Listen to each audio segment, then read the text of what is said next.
আগে যে জনবান্ধব পুলিশ এটা যেন বাস্তবে হয়, এটা যেন কোনো কাগজ কলমে না থাকে, এইটা সম্বন্ধে আমি তাদের বলছি।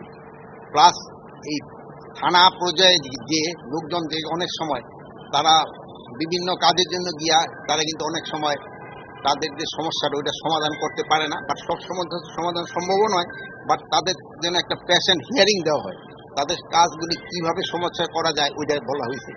ট্রাফিকের যে একটা সমস্যা আছে হচ্ছে, এই ট্রাফিকটা আমাদের কিভাবে উন্নত করা যায় এটার ক্ষেত্রে বলা হয়েছে। চাঁদাবাজি কিভাবে বন্ধ করা যায় এটার সম্বন্ধে বলা হয়েছে। যেহেতু চাঁদাবাজিরা যদি বন্ধ হয়, জিনিসপত্রের দাম কিন্তু একটু সহনীয় পর্যায়ে চলে আসবে। এই চাঁদাবাজি যেন না হয়, প্লাসে যে ঘুষ এবং দুর্নীতি যে পুরার আমাদের সমাজটাকেই গ্রাস করে নিছে, এটারে কিভাবে বন্ধ করা যায় এইগুলি সম্বন্ধে তাদের সাথে আলোচনা হয়েছে। বাট মেইনলি আলোচনা হয়েছে তাদের যে পুরানো ফর্মে যেন পুলিশ যত তাড়াতাড়ি ফিরে যেতে পারে।